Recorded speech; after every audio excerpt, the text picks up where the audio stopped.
सत्संग से मिलता है। तो दो सत्संग, एक संग दोष, एक तो संग दोष, एक कुसंग दोष।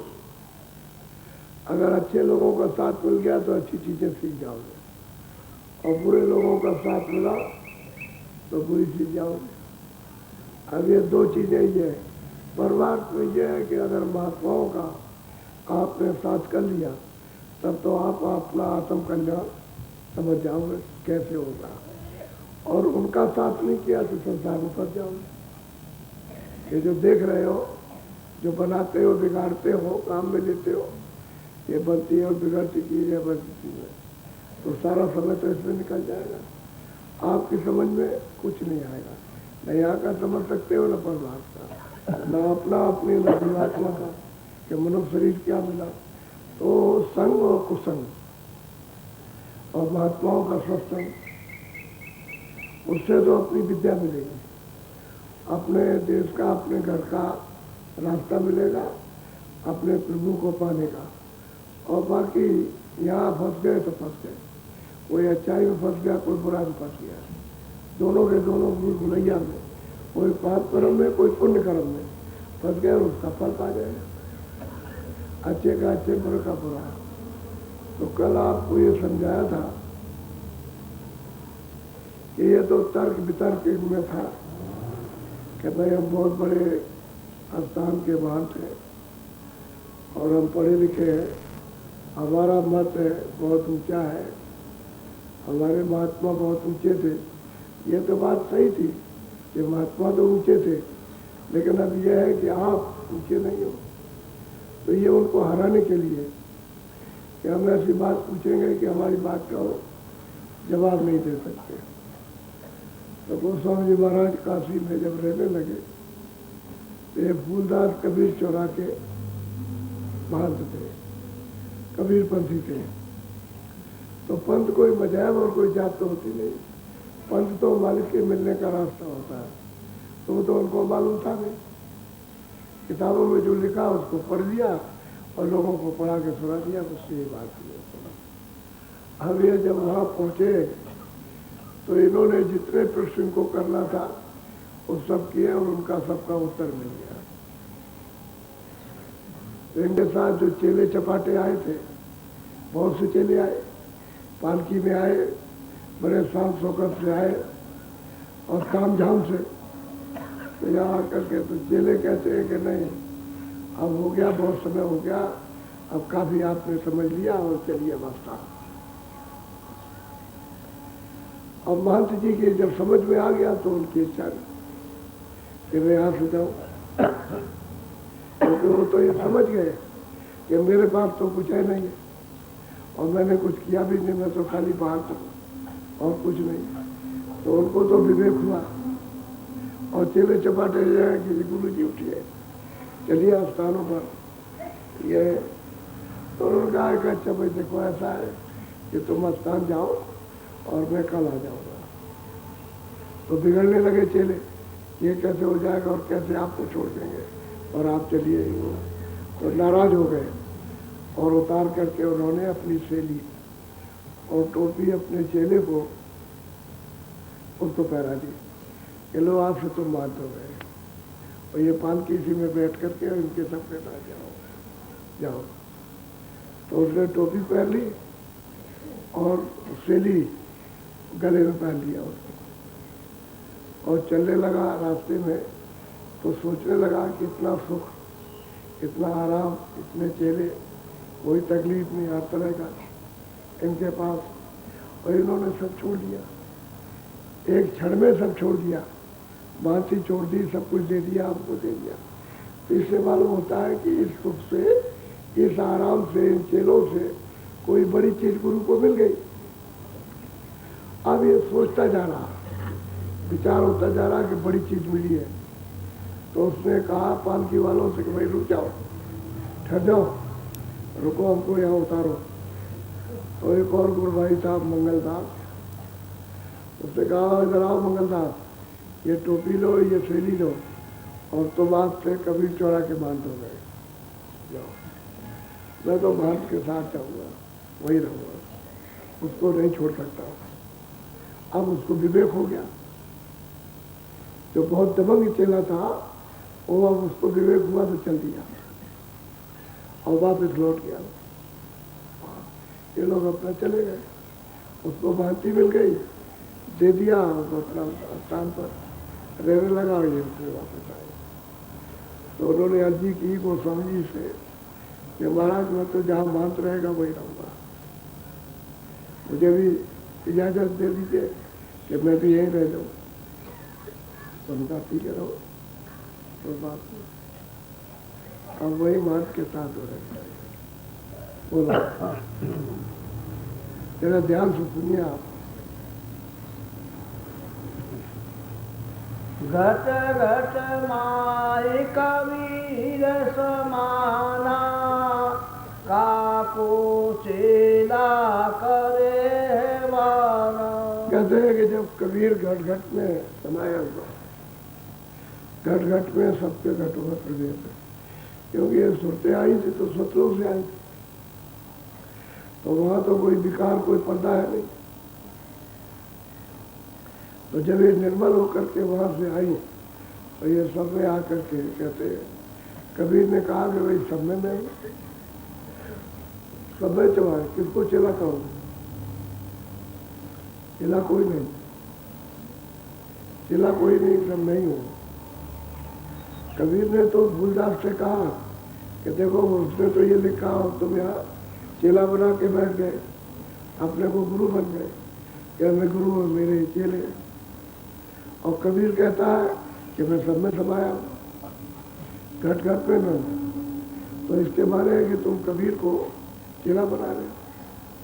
वो स्वामी जी महाराज ने कहा फूलदास से कि तुम कबीर को चेला बना रहे हो, और वो कहते मैं सब घट में हूँ। तो कौन चेला और कौन गुरु, वो बहुत प्यार से उसको समझा रहे हैं। बोलो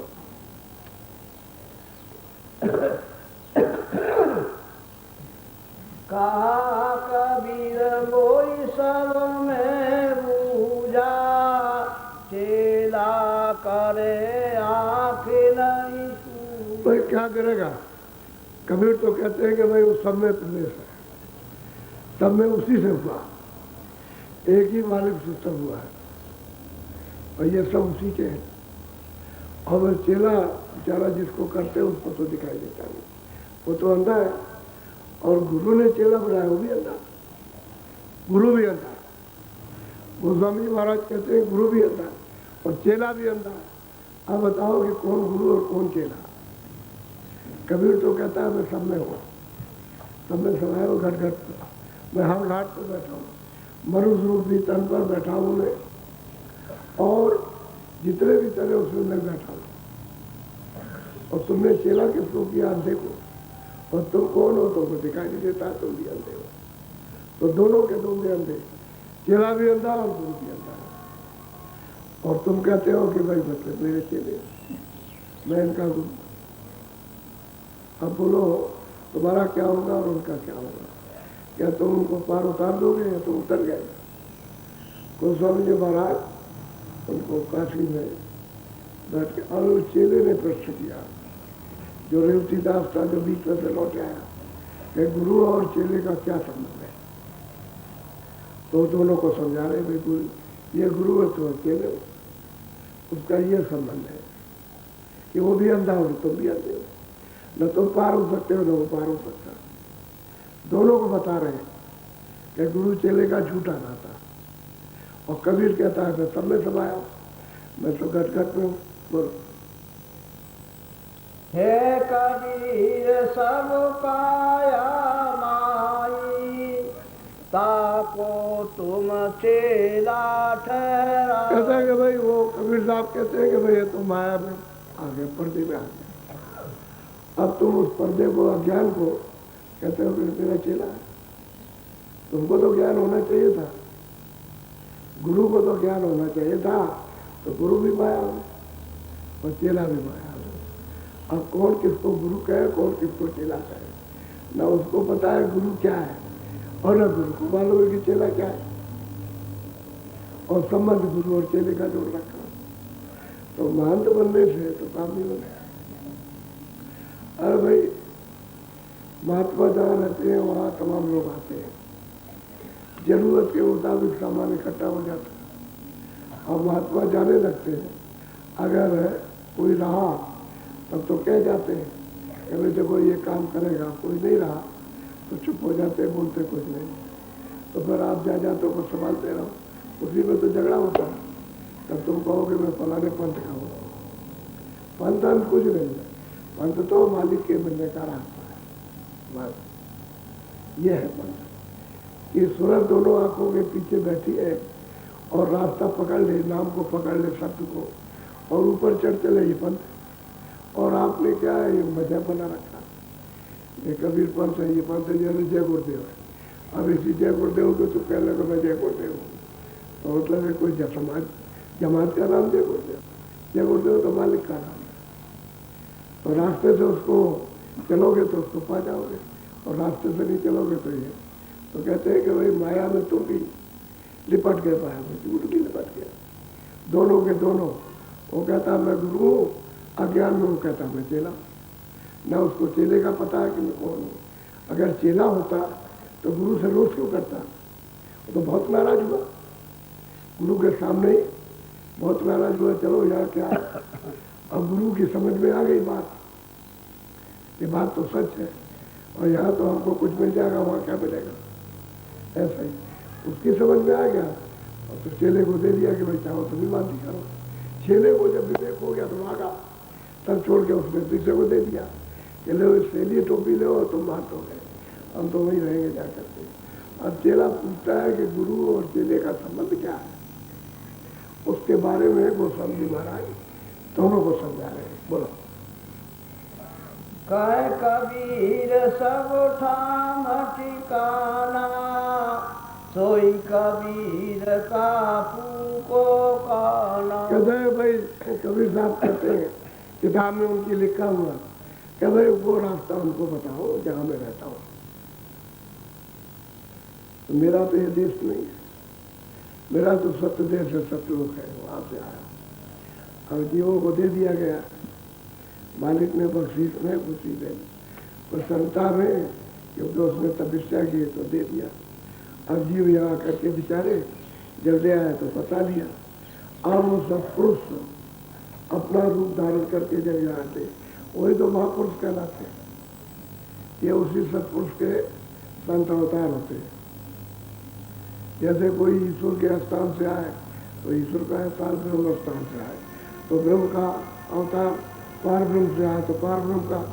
इस तरह से अपने अपने, इसलिए कहते हैं कि भाई ये तो अवतार इसके थे। बताया कि नहीं भगवान के अवतार, राम भी आए थे, कृष्ण भी आए थे, ये 10 अवतार इन्हीं सहदल कमर में रंजन भगवान के अवतार थे, तो ये उनके अवतार कहलाएंगे। तो वो उतने उसी को बात करेंगे, दूसरी तो कोई ऊपर जाने की तो बात नहीं है। तो जो जहाँ से आता है वो वहाँ का अवतार कहलाता है, क्योंकि उसको वहाँ उसको भेजा जाता है जहाँ जीवों को जगाओ, इनको रास्ता दिखाओ, मदद करो, उनके कर्मों को जैसे फंस गए साफ करो, समझ गए, उनकी कुर्तियों को, वो ममता को, काम को, क्रोध को इनको समझाओ जिसमें फंसे पड़े हुए। तो वो आते हैं और समझाते हैं कि भाई इनको ये बताओ कि मैं कहाँ रहता हूँ, वो पंथ बताओ, रास्ता बताओ। कबीर ने तो ये कहा था कि मेरे मिलने का रास्ता बताना, और आप यहाँ चेला बनाने लगे, और आप गुरु बनने लगे कि मैं गुरु हूँ, ये मेरे चेले। तो न गुरु ने कुछ पाया, न चेले ने पाया था। उन्होंने तो ये समझाया था, तुमको अंधे बनने के लिए थोड़ी कहा था कि गुरु अंधा रहेगा। जब तुम अंधे रहे तो चेले को कौन सी आंख से दोगे, वो भी अंधा है। तो दोनों एक दूसरे को पकड़ेंगे तो कुएं में तो गिरेंगे, गड्ढे में गिर जाएंगे, तो उसका मतलब कि सीधे नरक को दोनों चले जाएंगे। मैं ये बचाता हूँ, वो बचा। बोलो। तुम्हारी मत कहो कौन हिराई, का कबीर हम ठामे ठाई। कहते हैं भाई तुम्हारी मत तो हिरा गई। अरे भाई तुम्हारी मति जो है अशुद्ध हो गई। मति बुद्धि तो शुद्ध है नहीं, बुद्धि में तो विवेक है नहीं, अविवेक है। और वो कबीर ने जो कहा कि भाई तुम उनसे मिलना जो मुझे जानते हैं, वो मेरे पास में पहुंचाएंगे तो तुमको तो उनसे मिलना चाहिए था जो कबीर से मिलते क्यों थे। अब उनसे मिले नहीं तो मतलब एक पंथ चला दिया, एक जमघट खड़ा कर दिया और कहते हैं मेरे सब चले और मैं उनका गुरु। तो गुरु भी अंधा चले भी अंधे, तो किधर जाएंगे बोलो। कहते तुमको लाजन आई, कहो कबीर फिर गुरु कहा। कहते हैं कि भाई तुमको कहते हुए में लज्जा नहीं आई कि जो उन्होंने किताब में लिखा था वो रोज तुम पढ़ते हो उसी को नहीं समझते, क्योंकि तुम्हारी बुद्धि मति तो काम नहीं करती। मति कहते हैं बुद्धि को, वो तो काम नहीं करती। और तुमको उसमें जो लिखा था वो नहीं समझ में आया तुम्हारी। वो तो उन्होंने कहा था, ये कहा था उन्होंने, उसका तो ये मतलब है, और तुमने दूसरी बात समझ रखी है। तुम गुरु बन गए, वो चेले बन गए, बात खत्म हो गई। और तुमने एक जमात बना दी, आदमियों की जमात। यह जमात का नाम पंथ नहीं है, मालिक से मिलने का रास्ता है, उसको कहते हैं सूरत पंथ, जीवों का रास्ता, रास्ते को कहते हैं। और तुम तुम्हारी मति गुम हो गई, कोई क्या करेगा बोलो। अब सबसे बड़ी बात तो ये है कि इनको सेली टोपी पहरा दी रेवतीदास को, तो इनको रास्ते में विवेक हुआ कि भाई गुरु को तो कोई बड़ी चीज मिल गई, इसलिए सब सुख छोड़े, सब आराम छोड़े, सब वैभव छोड़े, सब धंधाम छोड़ दिया। खाली मतलब ये कि लंगोटी लगाकर और भाग करके वहाँ चले गए और कहते अब नहीं आएंगे। हमारा तो जब रास्ते में विवेक हुआ तो वो उसने अपने गुरु को पहरा दिया कि ये टोपी फैली लो तो माती करो, हम तो वहीं रहेंगे जाकर। उनको कोई बड़ी चीज़ मिली है, अगर उनको मिल जाएगी तो हमको भी मिलेगी, वो उनको दे देंगे तो हमको भी देंगे। ये विवेक हुआ तो बात के वो चलाया। असली बात तो ये थी। अब सिर्फ ये है कि वो तो मानते थे, सब लोगों के मानते, तमाम उनके चेले थे। अब ये भी कोई दृष्टांत नहीं मिलता है कि भाई गुरु चला गया तो गुरु को ही क्या मकान होता है? वो कबीर चौरा क्या गुरु होगा? गुरु कोई मकान हो जाएगा, कोई ईंट पत्थर पे हो जाएगा। तो कहते हैं कि वो जितने चेले थे हड़ताल पर तो आते रहे, लेकिन फूलदास के पास कोई नहीं गया। जहाँ वो पड़े हुए थे गोस्वामी जी महाराज के पास में, दोनों शिष्य और चेले, उनके पास कोई नहीं गया। कोई कबीर चौरा पर आते रहे। कह लगे अब चेलों ने ये कहा कि गुरु की मति खराब हो गई। चेले ये कह रहे गुरु की मति खराब, उन्होंने नास्तिक धर्म पकड़ा कर दिया। अब बताइए आप, जिस रास्ते से सब आते जाते संत, उसी रास्ते को वो चेले कहते हैं कि वो नास्तिक हो गए। उनके पास कोई नहीं, ऐसा कोई प्रमाण नहीं आया कि उनके पास एक भी चेला गया कि गुरु महाराज जो आपको चीज मिल गई अभी यही रहेंगे और हमारे ऊपर भी कृपा होनी चाहिए। वो तो जो चला गया वही भाग के चला गया, वो एक ईद गया और रीतिराज उसको विवेक हुआ तभी उसने सब छोड़ दिया। जब उसको बड़ी चीज मिली तो हमको मिल जाएगी। हम क्यों यहाँ इस सब चीजों पर थे बोलो। तुम स्वामी कबीर को स्वामी गावो, कोने को चेला थे। हम गोस्वामी महाराज कहते हैं कि अरे भूलते रेवतीदास, तो मतलब है कबीर को कहते हैं स्वामी स्वामी स्वामी, और वो कहता है कि मैं सब में विराजता हूँ, सब में मैं हूँ। तो उसी को तुम चेला बना रहे, उसी को तुमने चेला कर दिया। क्यों ऐसा हुआ कि आपकी आँख अंधी है, दिखाई नहीं देता। जब तुम्हारी जीवात्मा सूरत नहीं जगी और आँख नहीं खुली है तो वो तुमको उस ज्ञान का कैसे होगा, जानकारी कैसे होगी? तो तुम कबीर को ही चेला बना रहे, उन्हीं को चेला कर कहते हमारे चेले।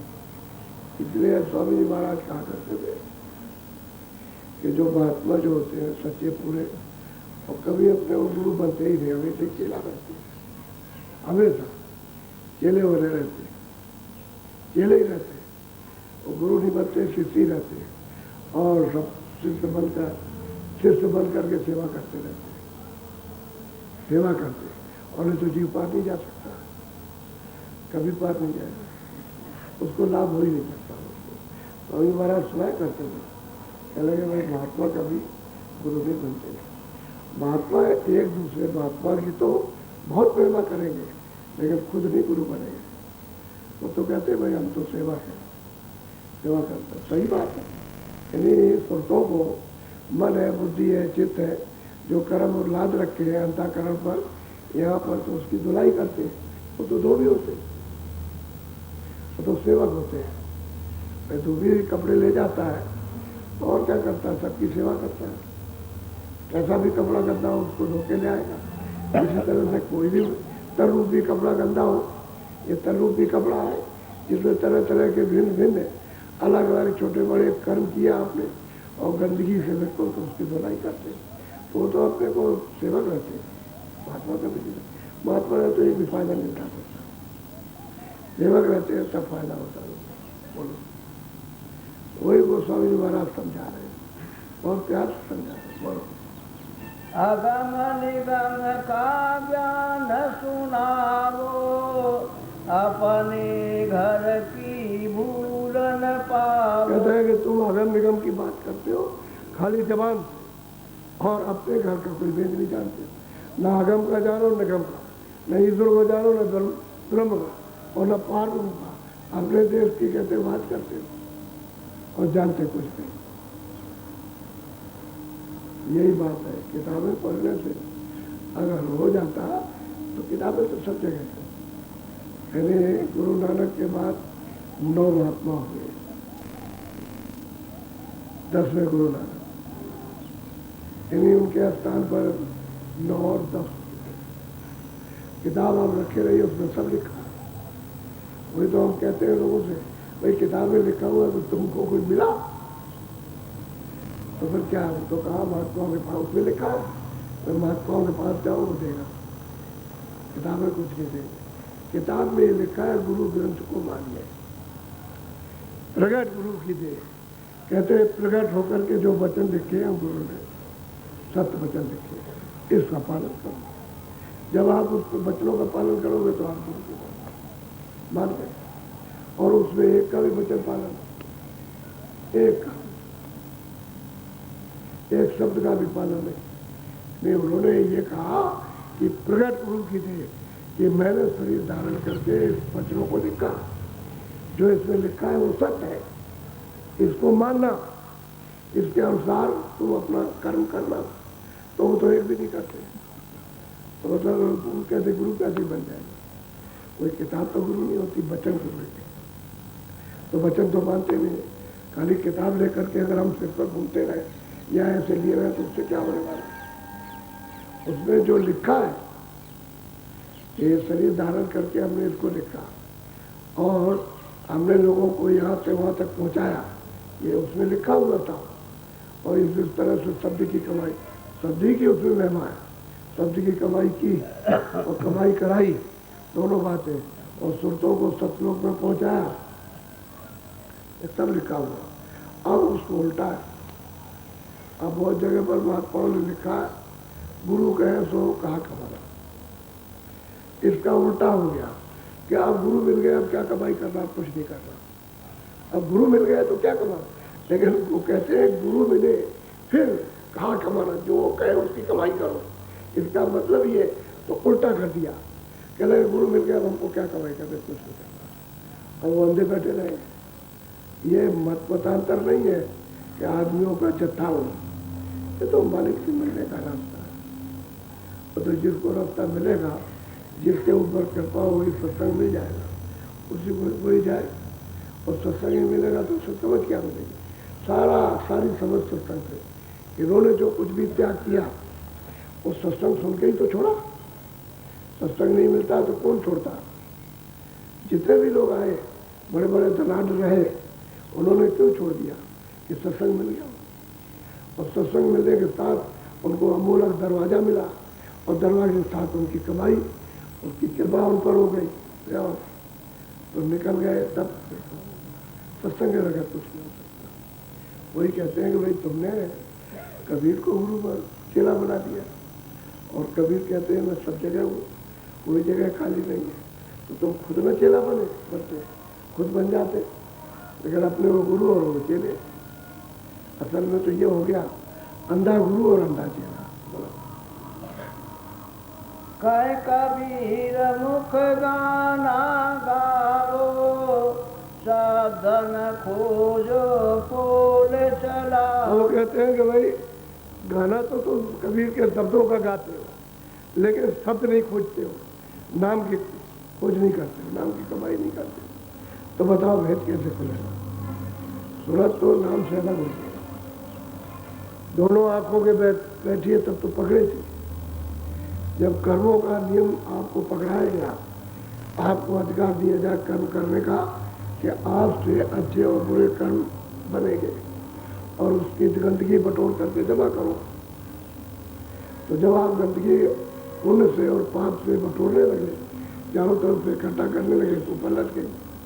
तो जो नाम पकड़े थे छूट गया। गंदगी जमा हुई, धीरे धीरे आँख बंद होती गई, कान बंद होते गए, नाक बंद होते गए, बस छूट गया, छूट गया। आप बगैर नाम बगैर शब्द के अब जीवात्मा भटक रही, अब रास्ता नहीं मिलता। इसी के लिए तो शब्द विधि गुरु चाहिए। जो शब्द की कमाई कर चुका उस गुरु की जरूरत है। उसी की खोज के लिए उन्होंने कहा तो तुम शब्दों का गाना गाते, और जो उन्होंने शब्द की कमाई के लिए कहा वो तुम उसकी कमाई करते नहीं। मालूम नहीं तुमको कि कैसे उसकी कमाई की जाएगी, नाम से कैसे भजन किया जुड़ा जाएगा, वो तो मालूम नहीं। बोलो। नहीं कोई तुमको पकड़न आरा, शोधन शब्द समझ की ला। कहते हैं भाई तुमको वही मतलब ये है कि कौन कुछ कहे, अपने वो गुरु बनते हो, चेले बनाते हो, तो बताओ ये आप कोई मिल जाए तब तो आपसे कहेगा कि भाई तुम ये क्या कर रहे हो। अब उनको मिल गए तभी कहते हैं कि अरे भाई तुमने अभी तक क्या किया, इतने दिन तुमने गवा दिए बेकार में। तुमने शब्द की नाम की खोज नहीं की, उसको तुमने पकड़ा नहीं और खाली गाना गाते रहे। शब्दों के गाने से क्या होता है? हारमोनिया तबला बजाते रहे, उससे क्या? वो तो हारमोनिया तबला घर में बज रहा, 24 घंटे कोहराम मच रहा, उसकी तो सुनवाई नहीं है। और गमों से गाना और बाहर से किसी पर्दे बजा करके गाना गा रहे हैं, तो उससे क्या होगा? चाहे रामायण रख के गाओ, चाहे गीता रख के गाओ, चाहे कुरान रख करके गाओ, और चाहे और कोई किताब रख करके, ये तो बाहर की चीज हो गई सारी। इसमें सुरतों का कोई काम नहीं। तो बहुत प्यार से समझा रहे हैं। बोलो। सासे सोल पोल तुम लाई, पकड़े तो कुछ द्वावन। हम कहते हैं इसीलिए कोई तुमको समझने समझाने वाला मिला नहीं, तो तुम्हारी गलती को कौन पकड़ेगा? अब तुमने पोलम पोल चला रखा, मैं गुरु हूँ मेरे चेले, मैं गुरु हूँ मेरे चेले, और बस वही शब्द कबीर के पढ़ दिए और बस ये हो गया और हम ये हो गए। उससे कहते हैं भाई तुमको कोई न तो समझने वाला, न पकड़ने वाला, न समझाने वाला कोई तुमको मिला ही नहीं, इसलिए पोलम पोल चल रहा। चलो अब तुम्हारी समझ में हम आया, अभी तो तुमने ये शैली और टोपी फेंकी है, नहीं तो अभी तक तो कुछ नहीं समझ, कोई बताने वाला नहीं मिला था। बोलो। बहुत अच्छी तरह से गोस्वामी जी महाराज, और कोई ज़्यादा उम्र नहीं है, 25-26 की क्या उम्र होती है। काशी जाते ही तो नगाड़ा बच गया था, उसमें बैठ के समझा रहे हैं, अब इनकी समझ में आया। बोलो। और अनेक बात असनासी, कौन कौन कहूँ तुम्हारी फांस। कहते हैं कि जो जो तुम कर रहे हो और जो जो तुमने किया है वो क्या कहे उसमें। तुमने तो अपने कर्म किए नाश होने थे, कोई काम तुमने छूटने का नहीं किया, बंधन में पड़ने का किया। अब क्या बताएं तो किस किस को कहा जाए? तुम एक ही काम करोगे तुम छूट जाओ, कोई चेला नहीं, कोई गुरु नहीं। अरे अपना काम करो, अपना काम कर लोगे तो ठीक है, उस वेदी के पास जाओ जो इसका भेद जानता है। वो न हुआ किसी को चेला करता है, न गुरु बनता है, और काम हो जाता है। क्योंकि मालिक को चेला बनाना, गुरु बनना, वो तो अज्ञान है। वो तो जो है वो तो है अपनी जगह पर, और तुम इसमें फंस गए आकर के, अब तुम्हारी क्या भूल बनाए, जो तुमने भूल की है उसका गाना क्या गाए। अब सीधा साधा काम करो, घर की तरफ चलो। बोलो। अपना मताऊं अपना अपना मताऊं चकर ठानो ऊंचे का कछु भर मन जा। गोस्वामी जी महाराज कहते हैं कि अरे भूलदास रहती था, अपना मत तो तुम रहते हैं कि अहंकार करते हो, मेरा मत ऊंचा, लेकिन कहते हैं कि ऊंचा जो मत है, अपना जो घर है, उसकी खबर ही नहीं तुमको। वो जानते नहीं कि कहाँ पर घर है, कौन सा ठोर ठिकाना है, उसका पता ही नहीं है। और कहते हैं मेरा मतलब है घर और मेरा स्थान बहुत ऊंचा है, और उसका तुमको ज्ञान नहीं है, तो कैसे ऊंचा हो जाएगा, इसका बोध ही नहीं होगा। बोलो। कहे कबीर मुख साची बानी तुम बूझ कसू परख न जा। भाई उन्होंने तो अपनी वाणी में, साखी वाणी में, कड़ियों में उन्होंने कहा, लेकिन तुमने उनकी वाणी को समझ नहीं पाया, और न किसी से समझने की कोशिश की कि उसमें क्या लिखा, उसका अर्थ क्या है, उसका मतलब क्या। उन्होंने तो दुए में, कड़ियों में उन्होंने मतलब लिख दिया। अब तुमको किसी से जानना चाहिए था, जो इसका भेदी होता, वो बताता, तो तुमने किसी से पूछा नहीं, और जब पूछा नहीं तो तुमने जाना नहीं, और जाने तो ऊंचा तो कहते हो कि ठीक है ऊंचा है, लेकिन तुमने उसको पाया ऊंचे, उस ऊंचे स्थान को पाया जिसका तुम गाना गाते हो। अब बैठे क्योंकि उनकी समझ में आ गया, चुप हो गए, दिन हो गए। बोलो। कहे कबीर अपनी कहे कबीर कथनी को गावे बूझे ज्वावन को। सही बात तो ये है कि अपनी करनी तो करता नहीं, कथनी करता है, कहता रहता है लेकिन करनी नहीं करेगा, खुद नहीं जानेगा उसको कहता रहेगा। कहते स्वर्ग मिल जाएगा, वैकुंठ मिल जाए, खुद नहीं पता।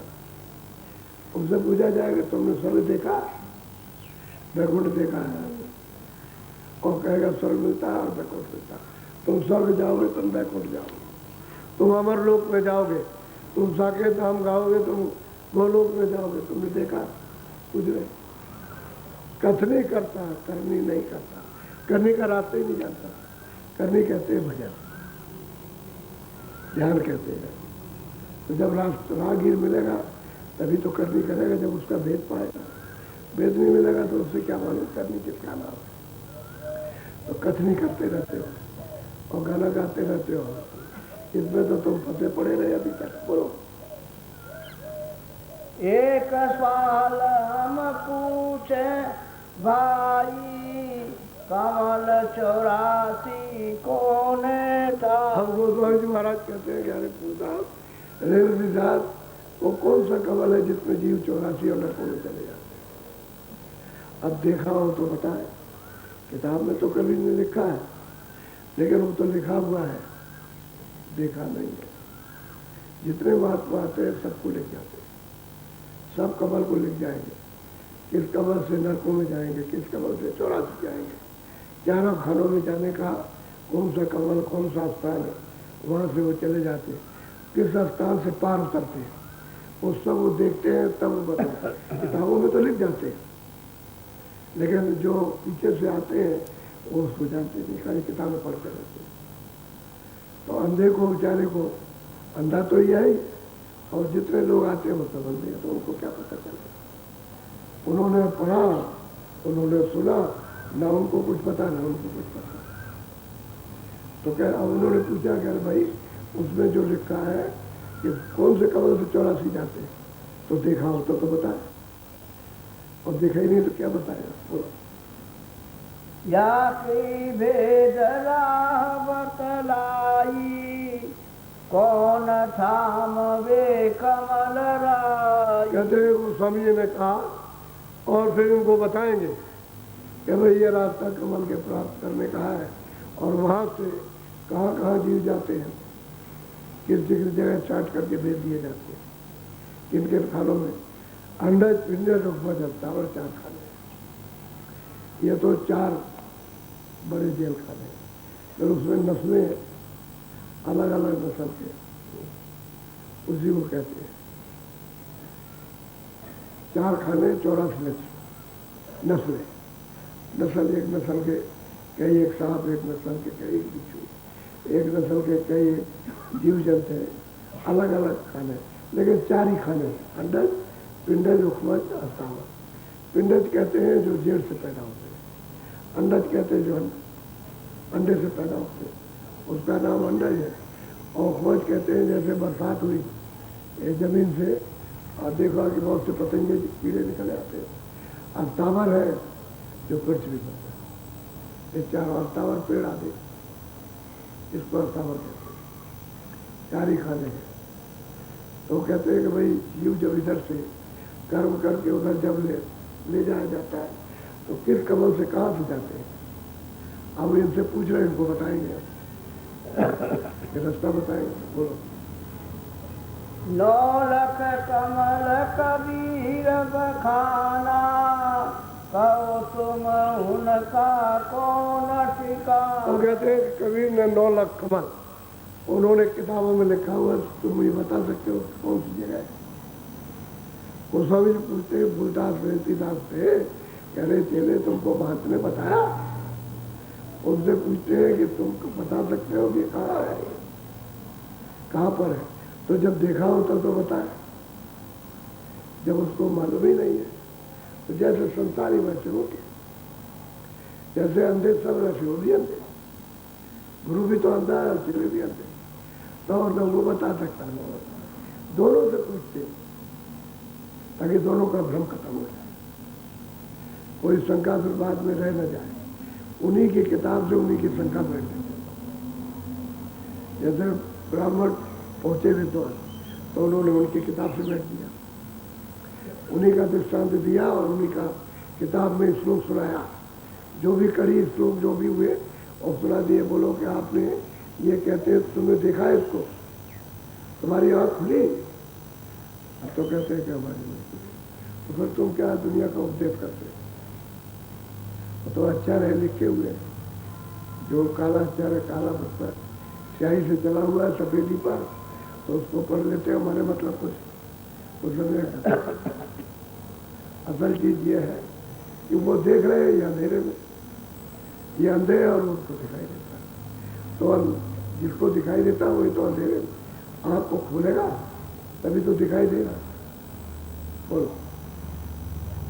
सहस कमल दल सो पुनि भाका, हस्त कमल दल भेद कहूँ ताका। जाओ कहते हैं कि भाई हस्त कमल, कहते हैं उन्होंने जो वर्णन किया है तो 3 लोग का मालिक है, तो तुमने इसको देखा?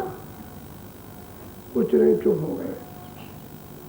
उन्हीं के किताब से उन्हीं की बात जो कबीर ने वर्णन किया वो तुमने देखा? अब नहीं देखा। जब आंखें नहीं खुली है कुछ ही नहीं देखा, अंदर में कोई रोशनी नाम को भी नहीं। जब आंख नहीं खुली रोशनी कैसे आएगी? आंख के ऊपर तो तमाम अंबार कर्मों का जो चेलों का लदा हुआ है, आंख कैसे खुल जाएगी? ऐसे ऐसे कर्म आते हैं कि आंखें झप हो जाती है, जैसे मालूम होता है कुछ नहीं था। ऐसे लोगों के कर्म, बड़े बड़े खराब कर्म लोगों के आते, अगर उसको उठा के धोया न जाए वो तो अपने आप डूब जाएगा, वो तो खुद ही डूबेगा। ये समझते हैं कि ऐसे ही सहज में काम हो जाता है। ये सहज का काम नहीं है, ये बड़ी कठिनता का है।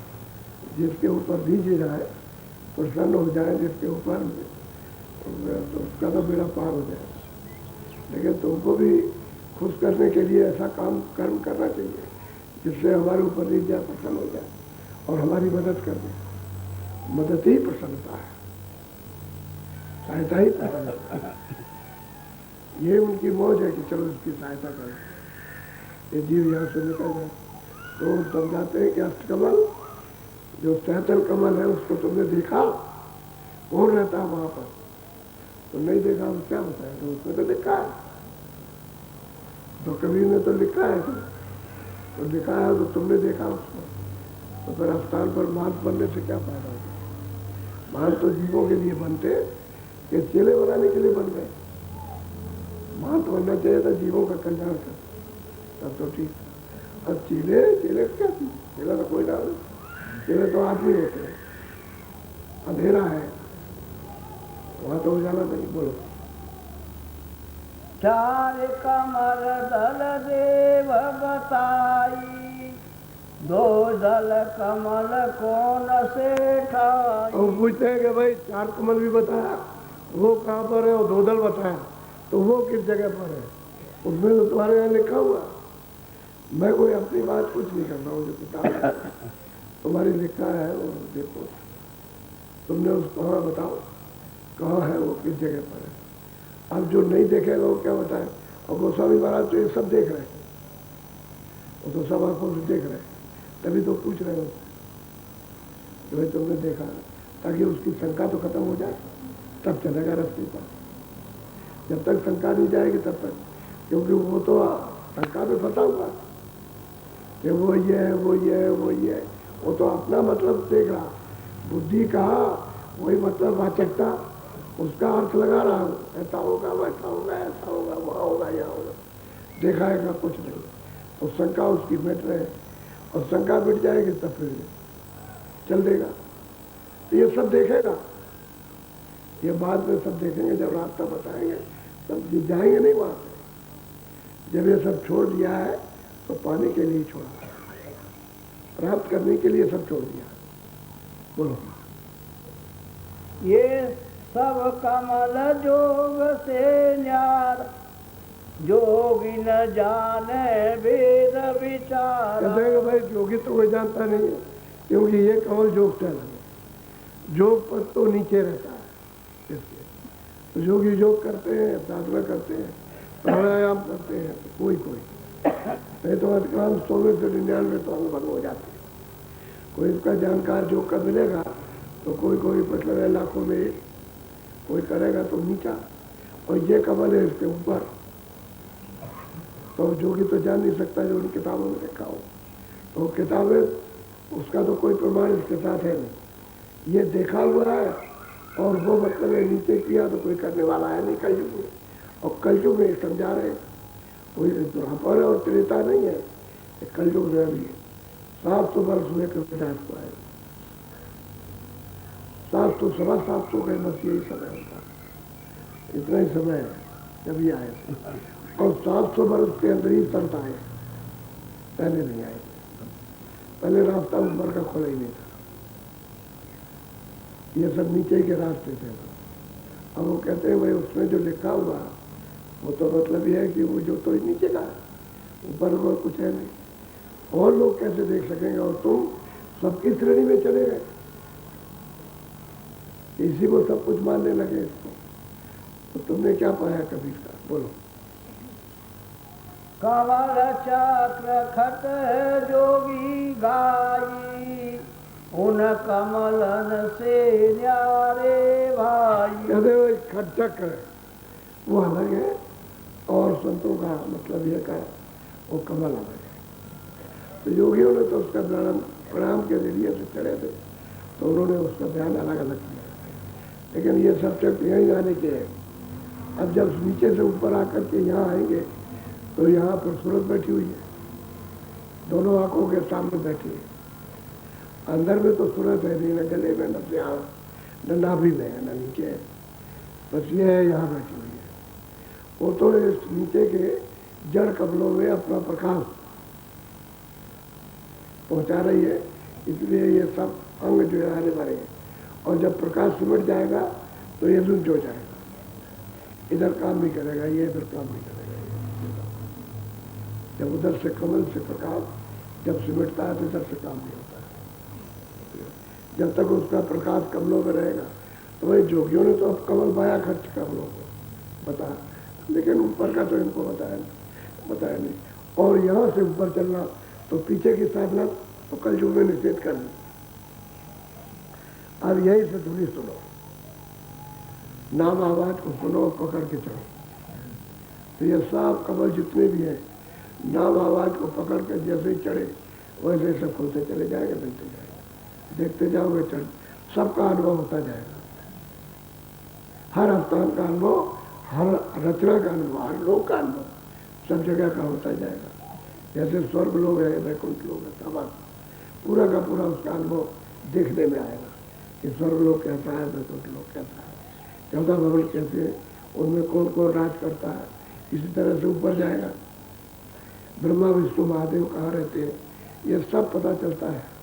जब ऊपर को चढ़ाई होती है सब दिखाई देते हैं। अब ये नीचे का स्थान है, संतों को तो ऊपर जाना है तो ऊपर चढ़ाई करें, तो जानकार होना चाहिए ऊपर जाने वाला, जो सबको देखता है, सबको देखता जाए। कौन किसका लोक है, अगर वो किसी लोक में है, अगर मान लो फंस गया तो आगे नहीं जा सकता, तो भेदी होना चाहिए इसका सबका। तो कहते हैं भाई उसमें तो किताब में तो लिखा था, लेकिन वो तो योगियों का लिखा था, उन्होंने भी आए तो प्रमाण दूसरे का दिया। योग इसको कहते हैं अब नहीं होगा, क्योंकि नहीं प्रमाण देंगे तो फिर लोग उसको छोड़ेंगे नहीं, और प्रमाण दे देंगे भाई ये तो पहले की विद्या है। अब कलयुग की विद्या नहीं है, कलयुग की सहज विद्या, सहज रास्ता आसान, तो वो रास्ता आसान चलो, पहले का कठिन रास्ता छोड़ दो, इससे सब प्राप्त हो जाएगा, उससे कुछ प्राप्त नहीं होगा। बोलो। या की विधि विधि कहो बुझाई, कई कबीर पंथ ते नाई। अब वो कहते हैं कि भाई मैं सब विधि और सब विवरण तुमको सुना दूंगा, लेकिन उन्होंने ये नहीं कहा ये पंथ है, ये जमात पंथ नहीं है। और मालिक के मिलने का रास्ता जो है, उसके जो ठेके मुकाम है जगह जगह, वो है रास्ता जाने का, उसको कहा था पंथ। और आप इसको समझ बैठे पंथ, तभी तो ये चिल्लाई बुराई होने लगी, ये चिल्लाई है बुराई है।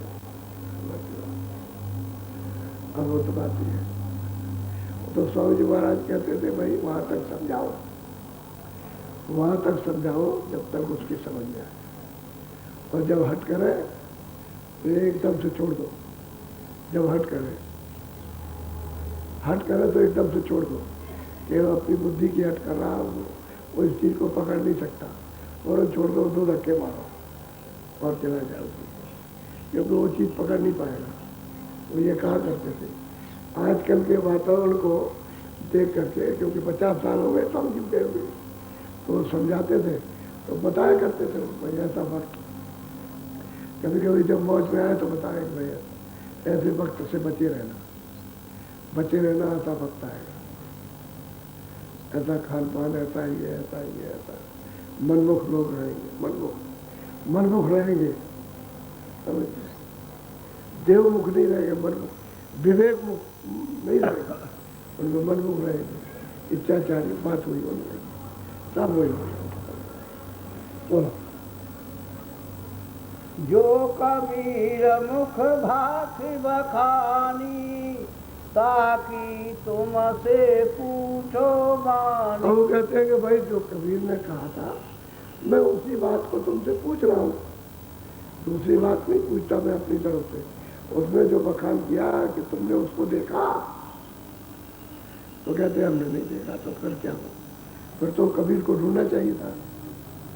कबीर ने पंथ बता रहा, रास्ता बचाया, जीवों को पहुंचाया, तो वो आप उसको ढूंढते, उसको तलाश करते। अब चुपचाप है, बिल्कुल सब समझ रहे हैं, सब कुछ जान रहे हैं, तभी तो सब छोड़ दिया। बोलो। अस सुन भेद कहूँ समझाई, रेवती दास सुन चित्त लगाई। अब वो गोस्वामी जी महाराज कहते हैं भाई रेवती दास, तूने वो प्रश्न किया था गुरु और चेले का, वो तो अब तू सुन, मतलब है मैं बताता हूँ। गुरु और चेला, तो जो प्रश्न कर रहा था वो सब झूठा नाता है, गुरु और चेले का झूठा जगह, वो सच्चा नहीं, कि गुरु भी अंधा, चेला तो झूठा हो गया, रास्ता जानता नहीं, वो रास्ता समझता नहीं, चलता नहीं है, तो झूठा ही नाता हो गया। अब जैसे महात्मा कहते हैं यह सब झूठा रास्ता है, मेरा लड़का, मेरी लड़की, मेरे रिश्तेदार, मेरे सब झूठा। अब तो साफ कहते अरे भाई पहले तो नहीं था, जब शादी नहीं थी तो कोई रिश्ता नहीं था, अब आ गई, शादी हो गई, स्त्री हो गई, पुरुष हो गया, सास हो गए, ससुर हो गए, समधी हो गए, समधिन हो गए, सब रिश्ते लगे। पहले तो नहीं थे, अरे पीछे के तो हो गए। अब कोई विद्या नहीं जानता है। स्कूल में गए तो तुमको पढ़ाया, तो हिंदी पढ़ गया, अंग्रेजी पढ़ गया, उर्दू पढ़ गया, चलते तो पीछे में तो पढ़ा। पहले तो लेकर के नहीं आए थे कि आते ही आप बोलने लगे। सब रिश्ते नाते बीच के तो कहते हैं झूठे झगड़े। समझ गए, तुम भी तो अभी आए हो, और मतलब ये कि अभी आए और आ रहे। अच्छा, जब समय पूरा हुआ तो तुमको निकाल दिया, तो झूठा हो गया कि नहीं हो गया, ये भी चला गया और ये सब चले गए। तो कहते हैं ये जो है झूठा रिश्ता नाता है, अंधे का। ज्ञान तो इसमें कुछ है। अब इसी में रोते हो मेरे रिश्तेदार, मेरे ये, मेरे होते, मेरे होते, मेरे होते, और कहीं कोई कुछ नहीं, उसमें बधा पड़ा होगा। अब एक ने टेलीफोन किया रात को कि मैं बहुत दुखी हूँ, मैं क्या तकलीफ है। कह लगे मेरे संतान नहीं है, मतलब ये मुझे ऐसा ताना मारते हैं कि ऐसा ताना मारते हैं कि मैं बेकार हो जाती हूँ, बेकार हो जाती हूँ। औरत कहीं से देवी कहीं से बात कर रही थी, तो हमने कहा अरे बच्ची तुमने बहुत बच्चे पैदा किए, आगे जहाँ रही तहाँ पैदा किए, कितनी उम्र है तेरी, क्या इतनी उम्र है। तो हमने उससे कहा नहीं, पहले तो तू कहीं होगी, तो स्त्री तन में रही होगी, यानी मादा ही रहेगी। जितनी मादा ही रहेगी, और जितने पुरुष है पुरुष ही रहेंगे। किसी योनि में भी जाओ, 84 में जाओ, कहीं भी जाओ, वहाँ नर और मादा दोनों अलग अलग। नर मादे का भेद तो ऊपर से लगा, ऊपर से जब चढ़ाई होगी तो वहाँ जाकर के नर और मादे का भेद खत्म होगा, इसके पहले नहीं। तो तूने बहुत बच्चे पैदा किए। अच्छा, ये बता कि पैदा किए, सबको पाला पोसा, मोह ममता की, छोड़ा के नहीं करेंगे, छोड़ दिया तो अपनी फिर वही बात है। ये कह नहीं कहती कि मालिक मिल जाए, ये सब झगड़े से छूट जाए। तो चुप हो गए। तो सत्संग आज सुना करके सत्संग सुन ले, अच्छा रहेगा। नहीं तो इसी मोह ममता में औरत, उसका तो 30 लगे, उसको तो घाव लग गया 3 साल, उसको करा और रो रही, चिल्ला रही कि उसको संतान मिल जाए। ये तो, और ये नहीं कि मेरे बातों कल्याण हो जाए, वो काम नहीं करें। ये सब बात ऐसे फंसे पड़े हुए झूठे रखते थे, झूठे नाते में मेरा वो चला गया, मेरा वो चला गया, मेरा ये आता है, कुछ नहीं। तो कहते हैं सबसे झूठा रखता। बोलो। कष्ट कमल जोगी पुण्य गाई, या का तुमको वेद बताई। अच्छा, कल बताएंगे, 1 घंटा हो गया।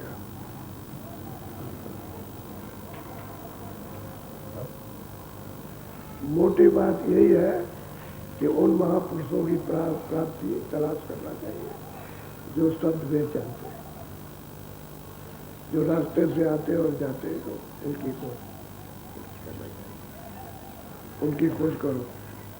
यही महात्माओं ने सबने बताया। पंथा पंथी में इसमें मत फंसना कभी। जहाँ कहीं भी पंथा पंथी में फंस गए, आपको तो वो कमाई करनी है जिस कमाई को आपने त्याग दिया, फेंक दिया। पहले तो आपके पास में सब धन था, किसी चीज की कमी नहीं थी, और फिर आपने सब धीरे धीरे करके सब बढ़ाया। जब आत्म धन खो गया तो फिर मतलब है अब आप उसकी तलाश करते हो, तो इसकी तृप्ति होने वाली थी। ये तो सब चीजें जड़ है। तो आप चेतन तो धन नहीं चाहते हो, जड़ चाहते हो। जड़ तो तुम्हारा ये भी नहीं है, जो कमाई करेगा, जो मेहनत करेगा, इकट्ठा करेगा, वो तुम्हारा नहीं है। तो मतलब ये वो तो गवा दिया जो तुम्हारा, उसको तो तुमने फेंक दिया। अब इसमें फंस गया। अब जो कमाई वाला मिले तो इसको छुड़ा दे, उसमें लगा दे कि भाई इसकी कमाई कर दो। अभी तक तो तुम छोड़ा कि मनुष्य शरीर है, यही कमाने का है, दूसरा शरीर तो कमाई का है नहीं। तो इसमें ये असला जो छोड़ा उसी की कमाई कर दो, और बाकी जो कमा के रखा वो तुम्हारा है ही नहीं। वो तो जब तक तुम काम इस शरीर के ले लो, जो खोल है उसके काम, कि जब तक इसमें सूरत रहे तब तक काम ले लो और जो जाओ बस। ये तो सूरत इस खोल को तो लेके जाएगी नहीं। इससे अलग कर दी जाए, खोले पड़ जाए, तो ये भी खोल है, ये भी गया, वो भी गया, दोनों गए। आपके साथ कुछ है, आपके साथ तो बोझा जाएगा जो छल करके जमा हुआ है आप सूरत के ऊपर में, और जिससे आत्म धना खो गया, सूरतों का धन चला गया, वो बोझा साथ चलेगा, वो आपको दे जाएगा, और फिर दूसरे पर्दे में बंद करेगा, तो तीसरे में बंद करेगा, वो करता ही रहेगा, इसमें से निकाला, उसमें दूसरे निकाला, उसमें सूरतें वही है, जीवात्माएं वही है जो मनुष्य शरीर में सबसे पहले आई, इस शरीर से आने के बाद नीचे उतार हुआ, ऐसे उतार नहीं हो सकता।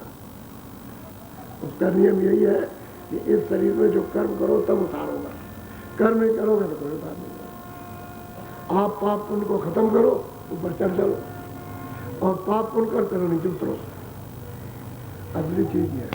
तो सबको मनुष्य शरीर मिला था, ये जितने पशु पंछी कीड़े जितने भी है, छोटे छोटे जीव जंतु, ये थल के जल के, ये सबको मनुष्य शरीर मिला, और इसी करनी से नीचे उतर गए, इसीलिए।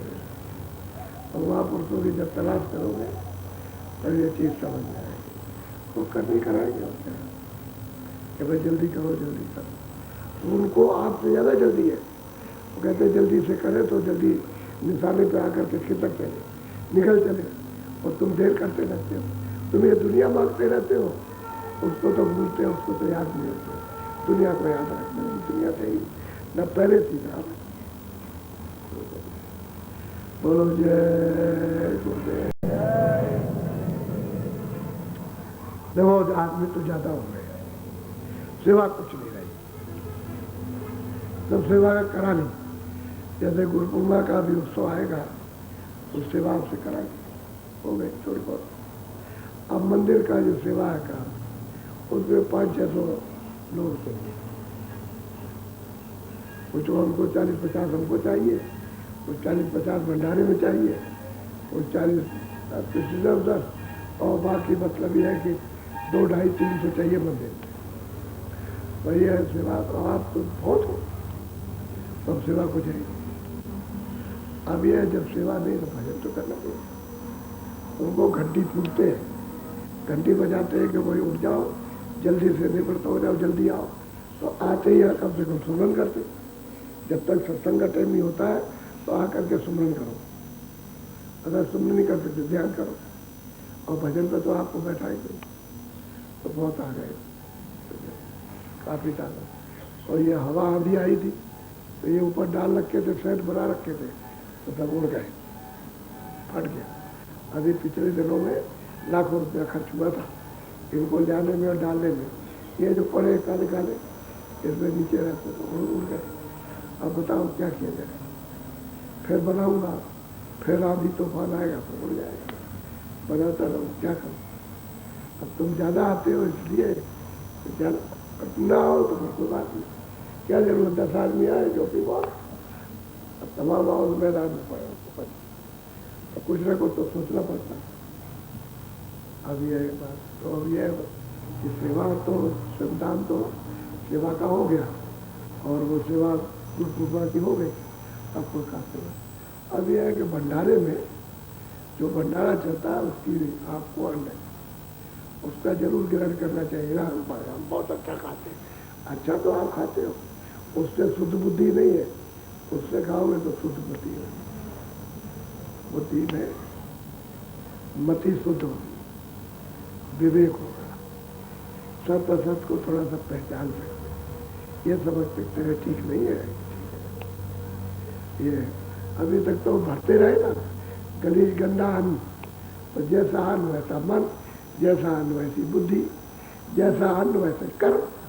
जब बुद्धि वैसी होगी तो कर्म भी वैसे ही होगा, तो ये तो सब खराब बन गया। तो अन्न जो है उस शुद्ध भी ग्रहण किया करो।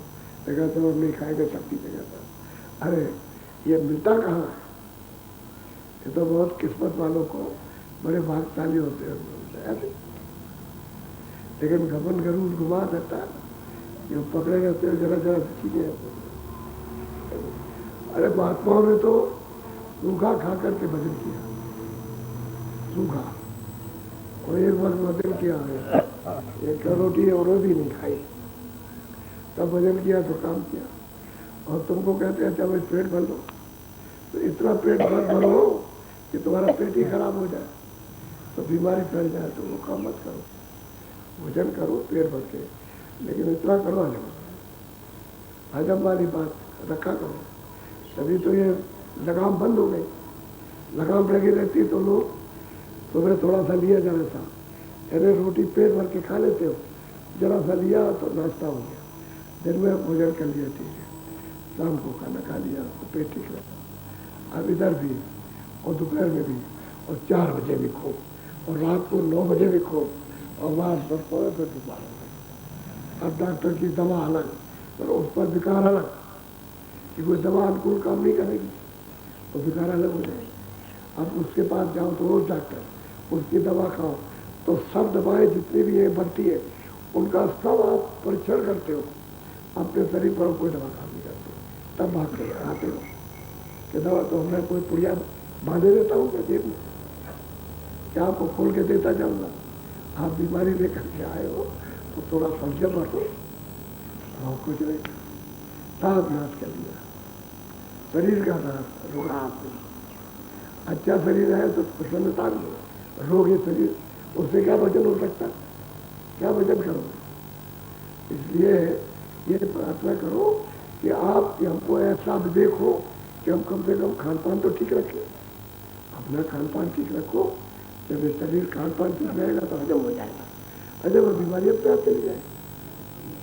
वो तो सब काम नियंत्रण रखने सब काम हो जाता है, और नियंत्रण नहीं करते हुए ये भी खा ले, ये भी खा ले, मन तेरा इतना ललचाया हुआ है उसी में पता रहता है। और छोटी सी मिट्टी खाने लगो ना, मिट्टी कोई अच्छी चीज़ है, रोता है, पेट में दर्द होता रोएगा, उससे कहा जाए मिट्टी खाओ। उसी का कहते हैं वो जानवरों को लगाया जाता कि इधर उधर खेतों में न खाए, उसी का लगा देते हैं। ऐसे ही लड़के को मुसीबा लगाते, लेकिन वो कला खा करते और मिट्टी खा लेता, और मतलब ये खा लिया और रोता चिल्लाता मिट्टी का। तो ऐसी आदत खराब पड़ जाती है कि बड़े होकर के भी कुछ हो सकते, इतनी खराब आदत। तो थोड़ा उसका तो सत्संग सुनने से वो ध्यान होगा। बोलो जय गुरुदेव, जय गुरुदेव। नाम किसका? अच्छा आप जरा भजन बैठ जाओ। जय गुरुदेव।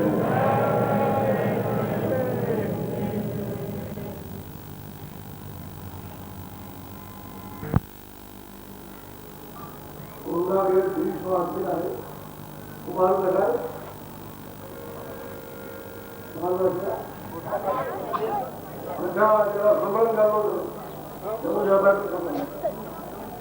छूट जाता है तुम्हारे लोग भ्रमण करो, मैं लोग निकल जाऊंगा।